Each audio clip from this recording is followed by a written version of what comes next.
What is up, fam? Welcome back to the Steep Stuff Podcast. I'm your host, James Lariello, bringing you another pre-Broken Arrow interview, this time with none other than probably the most famous trail runner in the world at this moment, Mr. Michelino Sunseri. Super fun to catch up with Michelino. The 2023 Broken Arrow 46K champion was kind enough to join me on the pod for a quick chat. Always love catching up with Mike. Super fun conversation. We talked about it all. Just kind of how he can, pull on experience to be able to have a great race, what this race means to him, and what Broken Arrow means to him in general. We talked a little bit about life and kind of where things have been at for the last maybe few months. I know he just kind of moved down to the Salt Lake area and has been kind of living it up down there and enjoying the Wasatch.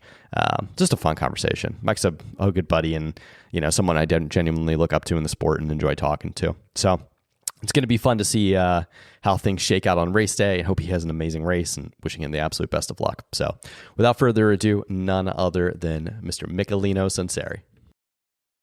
Michelino Sunseri, the most famous trail runner in the planet right now. Welcome back to the Steep Stuff Podcast. What's up, buddy? Oh, man. Happy to be back. Happy to be here. This is the first podcast I ever did, dude. So now it's the, may as well make a return, right? Oh, dude, I'm so happy to have you back. This is in a positive light. This one's our pre-Broken Arrow 46. Everything's always in a positive light, man. It's all about how you look at it. It's all good. That's true. That's true, man. That's true. Now, it's crazy, man. Like, we talked...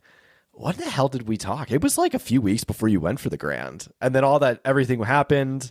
This whole situation went down and here we are. So it's kind of crazy that we had chatted the last time you were on the podcast was before. So it's kind of wild. Here we are. Yeah. How's the Stoke, man? So now you're down. You're a Salt Lake City resident. Welcome to town. To that town. I was kind of hoping you'd come to Colorado, but hey, Boulder's filled. I guess too many people in Boulder. That's fine.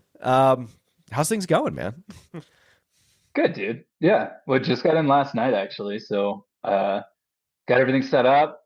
Moved in fully. Went to Trader Joe's today. Oh, so man. there's a Trader Joe's here. It's actually the closest one to the Tetons, too. So that's pretty cool. Yeah, dude, it's been good. I got a nice little run in. We're like about a mile from the base of Grandeur. So Nice. what? I don't even know. Was that a 4,000 foot climb, 3,000 foot climb? I don't know. I haven't done it. Just got here last night. So, great training, solid hills, sick community.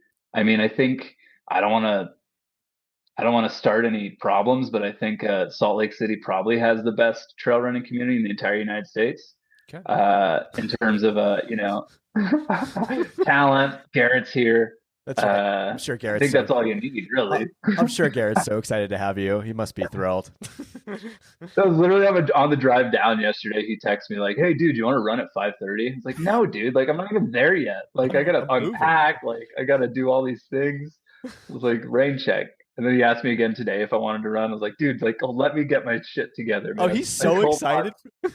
That's hilarious. Dude, I can't wait. We got a big workout planned on Thursday, so that'll be fun. All right. The Stoke is high then, man. Congrats. I just feel like it's such a good training ground. I mean, not that the Tetons weren't, but like this is, I don't know. I feel like the Wasatch opens up a lot for you. It's different. You're living a little bit lower in elevation. So I feel like there's maybe some different things you can get from that as far as power generation and different adaptations. So I think there's a lot of positives there. Should be fun, right? Dude, I totally agree. I think the heat training, the big long climbs, the community, having people to run with more often. I mean, dude, in the Tetons is like, I want to say 85-90% of my training runs or more were pretty much solo. Which, I mean, I do kind of like that too. I do like just running alone. That's enjoyable for me. It's like, meditation time. But I mean, having more friends to run with and, freaking Caleb Olson, Grant Barnett, Garrett Corcoran, Tyler Green, I haven't met shit in the woods yet. Mike McGonigal. I haven't met him yet, but I mean, dude, like the community here is huge. Yeah. You got Finn. Finn's there. I'm sure you got to get back on Finn's pod as well. No, Finn's slow, dude. He can't keep up.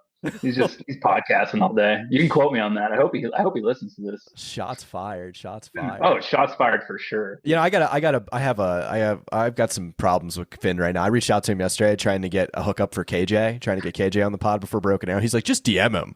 I was like, yeah, just DM him if he follows you. He just Yeah, yeah. he's not gonna see that. There's no way. No, he doesn't. It literally, I got a message back. It's like, Killian does not follow you. He will not receive this message, like, motherfucker. So yeah, it's Right. yeah. Shout out to Finn. All right, dude. Let's talk Broken Arrow, man. This is a really important race for you, not just because what the stakes are, but like also because it's kind of like a homecoming, like having grown up in the area. Maybe talk about what that race means to you, the 46K. Like you've raced it so many times, you've won it, you're a champion, you've been on the podium, like you've kind of done everything at that race. So maybe talk about that. Well, I think like Broken Arrow is kind of where trail running really started for me. I think that was for me personally my big breakthrough. I mean, I got second to Hayden in 2019, and it was the one and only time I beat David Sinclair, outkicked him in the last mile, and he's kicked my ass every race since. But hopefully that'll turn around eventually. But no, I mean, I really think that in terms of West Coast trail running and just events in general, like Broken Arrow is the event. Like it kicks off one of the biggest weeks in trail running in the entire United States. Broken Arrow. Now we got TrailCon going the week between Broken Arrow and Western States. And then you got the big dance at Western States. So it's like Broken Arrow really just kind of kicks it off and starts it. And it's only grown every single year. Every year it's more competitive. There's, more going on. It's just high energy. It's the closest we have in the United States, in my opinion, to any type of like European UTMB race. Like Palisades and Olympic Valley are the Chamonix of the United States. And that's what Broken Arrow is. And I think what those guys have done, what Brendan, Steve Hammond, Jeff Quine, what those guys are bringing to the table and what they've built is not only important for the community in Tahoe, but I think great for the entire community of ultra running in the entire United States. It's like they're kicking ass, dude. I mean, it's an awesome event. I've like you said, I think this is the fourth or fifth time now I've raced the 46K. Like I've done so many laps around that freaking mountain and that hill. Like I've been bugging Brendan for a long time too. Like, dude, like come on, make it one lap. Like, what are we doing here? Like, let's do one lap. And every year he pokes fun at me and he's like, it's not one lap yet, but I'm working on it. You still coming? Like, yeah, dude, of course I'm still coming. Like, how could I not? It's fun. But yeah, I love it, clearly, as you can tell. It's so cool, man, to go back there and I mean, this is a big year. The stakes are high, man. Like, obviously the goal is to win going into any of these races. Is it more so to win or is it more so to lock up a place on the world's team? Dude, to be 100% honest, this year that's not my goal. I mean, I don't like I was injured for most of the winter. I only started running again like 5 or 6 weeks ago. So like I have no volume on my legs. I have no fitness really. Like I'm really just going into it hoping for a top 10 right now. I know for a fact like I'm more of a, August, September, October runner. I mean, I ski all winter. I'm bartending. I'm not putting in the miles. I'm not training for these early season races. Um, so like the stakes are really high on this one. But at the same time, like, dude, like the guys lining up at that race this year, I mean, I'm not going to even think that I'm in shape and strong enough right now to be able to keep up with those guys. Like it's gonna be just heinous off the gun. Like it's gonna be pace is being pushed. There's gonna be young guys up there trying to, throw their hat in the ring. Like it's gonna be a very, very competitive race. So personally, you will not see me probably even in the top 5 or top 10 after that first lap. Like I'm using my now. I mean, I would consider. I kind of am starting to consider myself a little bit more on the veteran side of this 50K mountain scene. So I'm gonna race it with that in mind. I'm gonna be racing it with that in mind and try to use my experience to my advantage and not just try to go out and join the dick measuring contest. Like I'm gonna try to race with some brains. Well, dude, it's funny you say that, man, because it's so true. Like usually the person or the group trying to lead in the first half of that 46K is not necessarily the person winning the race, unless you're David Sinclair. Like it's interesting, like how, like it really does. Like there's so much hubris that gets caught up in the first lap. Like people, like just there's epic implosions that happen. So it's gonna be interesting. Oh yeah. Yeah. I've been on the shitty side of that too. I've been on the side of being the one that explodes at that race. Uh, I think it was 2021 maybe, or 2022. Uh, one of those years. It was the last time it was a Worlds qualifier. It was just trading back and forth with David the entire race, and it was mostly the two of us kind of just going back and forth. And then by the second lap, I was in second place going down Shirley, and all you have at that point is one more uphill up Shirley, then you take the long downhill back. So I think I had 4 miles left in the race. I was in second place, and the legs just absolutely imploded. Like I had quads, calves, hamstrings, everything was so cramped and seizing that I just started getting passed one by one by one. I think I went from second to eighth or ninth in like the last 4 miles of the race. Shit. Like it was just like a snail's pace trying to get down that hill, and it was just painful and brutal. And yeah, that's not happening again, dude. Not gonna let that happen again. So Yeah. I'd rather take 10th place than go from second to eighth. You know, Dude, it's interesting, man. Like I feel like a lot of people are injured this year, or like going into this race, like coming off of injuries. Like I talked to David, man, and there's a good chance David might not even be at this race. Like there's quite a few people that are going to be absent or are just coming off injuries as well, which is kind of crazy. I don't know what it was. Like what happened this offseason? Like I imploded. I'm broken. Like there's so many people that like I don't know that are just not doing too good right now. that's the sport, man. I mean, that's just what we do. Like if you're not, I mean, especially like you can't keep up with these guys anymore unless you're giving it pretty much everything in training. Like you have to be towing the line. If you're not towing the line, I mean, maybe you could be a little bit under the line, but like if you're not towing the line and you're not trying to be on that podium, like you're not gonna be. Like it's like the margins are getting slimmer and slimmer every single year. And that's just the nature of the sport, and it's a beautiful thing, dude. Dude, Like that's why we compete. what's your take on like this stupid mileage people are doing? Like McGavra threw up 160-mile week last week. Like, Dude, I saw that. is this sustainable? Like, are people gonna like For Jeff, yes, dude. For Jeff, it is sustainable because Jeff is like literally a bionic man. That guy's insane. Oh my Like God. I don't know, man. A lot of it seems like it comes in phases though, too. You know, like you do have a lot of like phases of high mileage. But I don't know, man. I've seen so many people throughout the years like put in those types of miles, and then they're super hot for, a year, 2 years, maybe 3 years. But then it's like they totally just burn themselves, dude. Yeah. Like, I don't know. I think there's a balance there. Like you wanna like you can make a big splash really quickly by doing that, but the risk is higher, the reward is higher, high risk, high reward. Which that's cool. If you're a gambling man, go for it. But I don't know, man. I enjoy running. I want to run forever. So it's like the high mileage thing, like, no, I'm sorry. Like I'm just gonna, pick and choose my battles Yeah. and not tag along with that whole crew because it's just too much.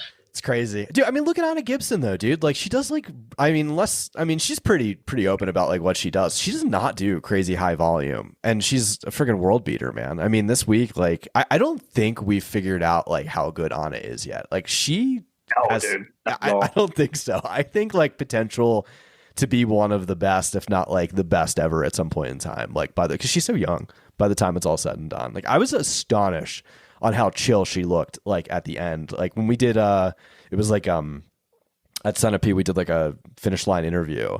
Just like completely calm, chill, like and like watching her run in, I was like, oh my God, dude. Like what the hell? She's so cool, dude. Well, the thing about her too is like like you said, she doesn't really do a lot of she's not doing high mileage running wise, but she's on her bike. Like hopefully her approach changes a lot of people's mentality with the high mileage equating to fast times type of mentality. I mean, she's putting in time on the bike. She's putting in time. I don't know how much she's in the weight room. We did have a sauna session right before Zagama.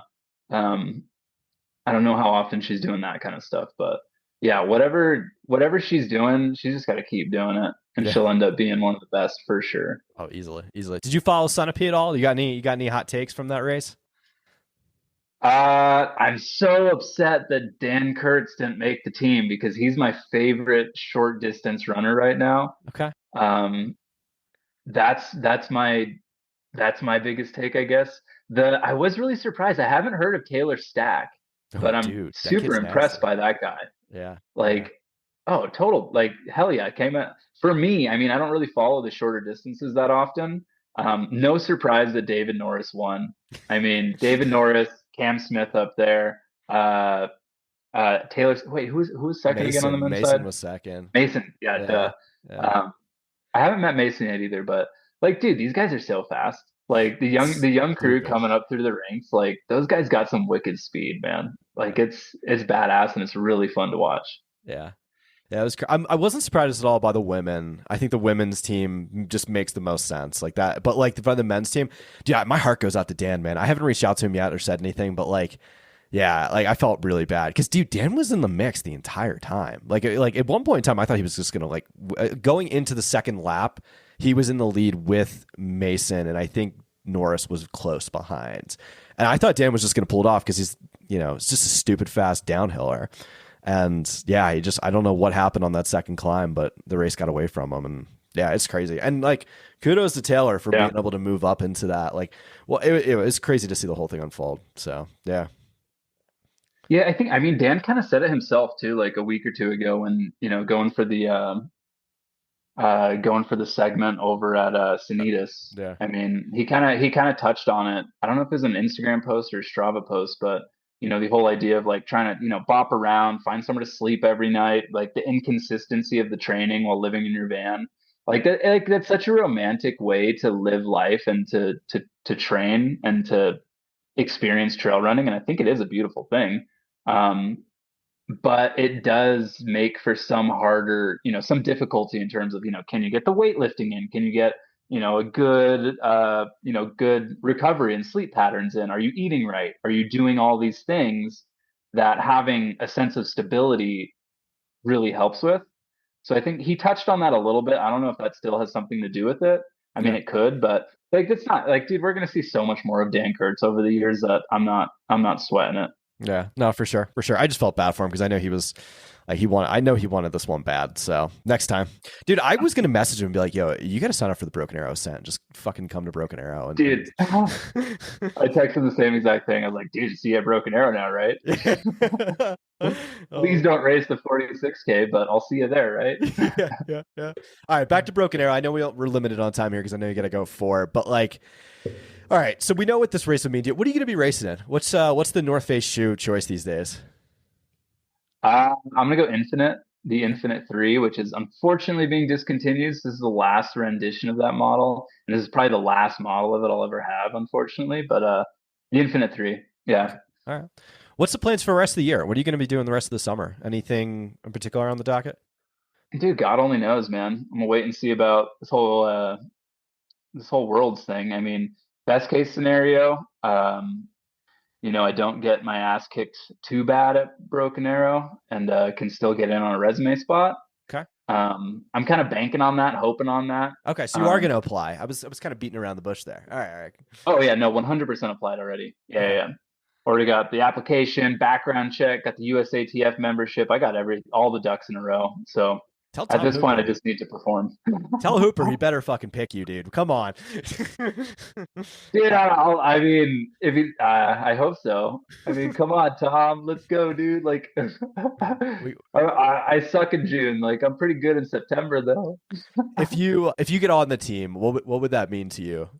Especially Oh, dude, everything. especially given your circumstance, dude. I don't want to go too much in the case because I think that's for another pod for another day. But like, given the circumstance and like where you've been, first the United States and then to go run for the United States, that's a little crazy, dude. Like, what would that mean to you?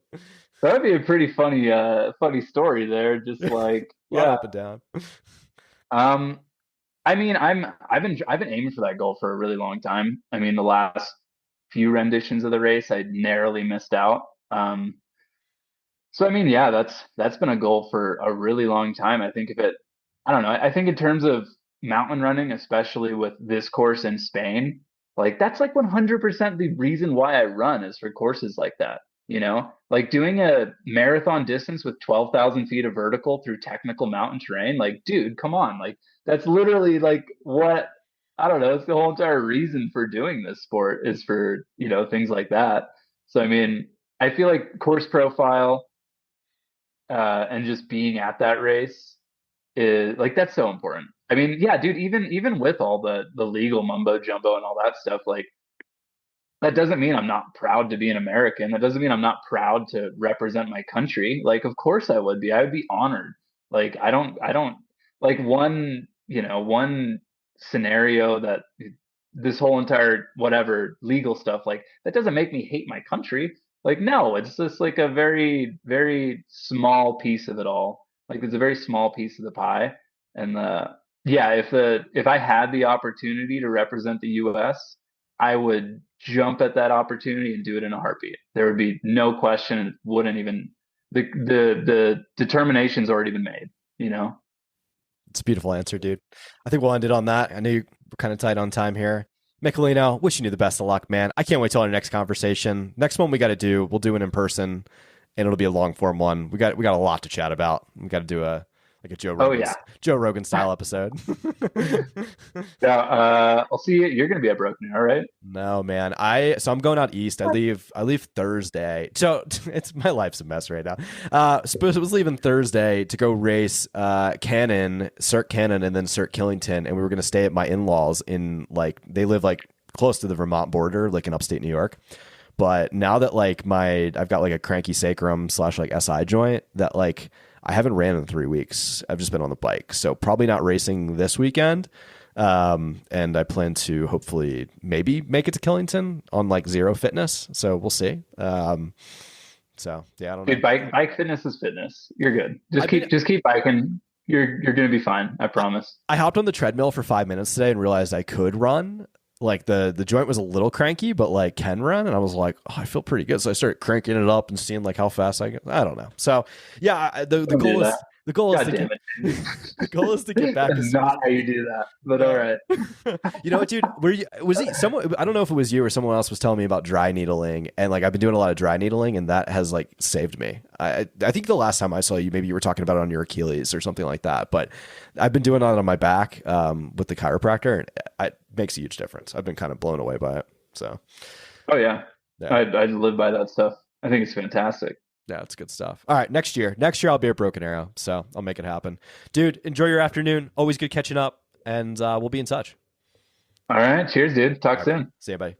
What's up, guys? It's summer, and you know what that means. You're going to need a new pack, hydration solution, bottle, belt, you name it. Guess what? Ultimate Direction's got you covered.